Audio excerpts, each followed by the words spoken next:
فرمایا کہ 7 ہلاک کر دینے والے گناہوں سے بچو۔ یہ کبیرہ گناہوں کے اندر پھر موبقات ہیں جو انتہائی برے ہیں اور بندے کے پلے کچھ نہیں چھوڑتے۔ ان میں سب سے پہلا الشرک باللہ، اللہ کے ساتھ کسی کو شریک ٹھہرانا۔ دوسرا گناہ والسحر، جادو، یہ دوسرا گناہ ہے۔ اور تیسرا وقتل النفس التي حرم اللہ الا بالحق، اور حرام کیا ہے جس کے قتل کرنے کو اس کو قتل کرنا، سوائے یہ کہ جو شریعت نے ہمیں 3 وجہ بیان فرمائی وہ ایک الگ ہے۔ وہ اکل الربا، اور سود خوری، وہ اکل و مال الیتیم، اور یتیم کا مال کھانا، والتولی یوم الزحف، اور جنگ کے دن پیٹ پھیر کے بھاگ جانا، وقذف المحصنات المؤمنات الغافلات، شریف زادیوں پر بدکاری کی تہمت لگانا، نیک خواتین پر گناہ کی، بدکاری کی، برائی کی تہمت لگا دینا۔ یہ 7 گناہ اللہ کے محبوب علیہ السلام نے بیان فرمائے، اور ان میں سے سب سے پہلا گناہ جو ارشاد فرمایا وہ فرمایا شرک ہے۔ تو شرک کی معافی نہیں ہے، اپنے دامن کو شرک سے بہر صورت پاک رکھنا ہوگا، اور اللہ جل شانہ کے ساتھ اپنے تعلق کو مضبوط سے مضبوط تر کرنا ہوگا۔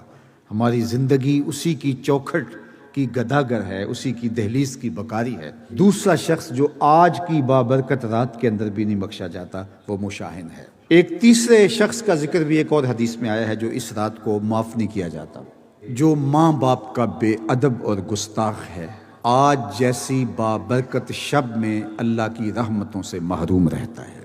3 شخص ایسے ہیں قیامت کے دن اللہ تعالیٰ ان کی طرف نظر رحمت سے دیکھے گا بھی نہیں۔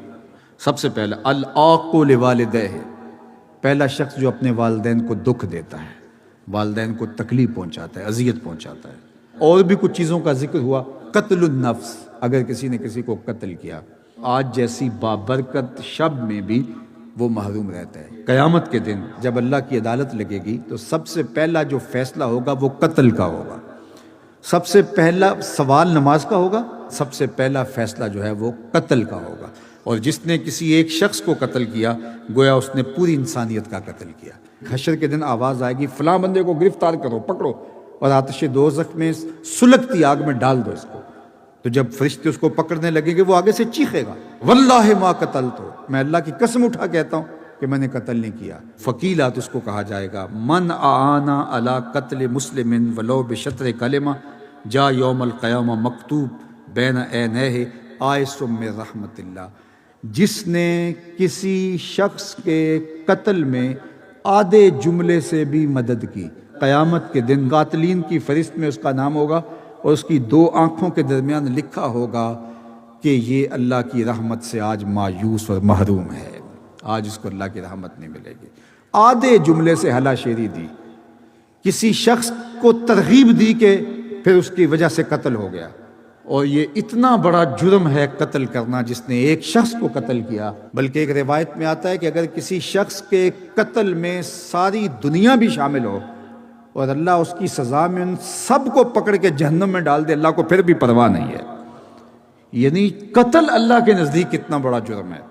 اور ہمارے دیہاتوں کے اندر بعض اوقات قاتل کو داد دی جاتی ہے کہ دلیر آدمی ہے، بہادر آدمی ہے، اس کا قتل ناحق کرنا، اس کو دلیری جرت کے ساتھ تعبیر کر کے اس کی حوصلہ افزائی کی جاتی ہے۔ اور پروان چڑھتے ہوئے بچوں کو جب ایسے لوگوں کی جو قاتل تھے ان کی کہانیاں سنائی جائیں گی تو یہ آدھے جملے سے مدد ہوگی۔ یہ اتنا مکروہ عمل ہے، اتنا بدترین عمل ہے۔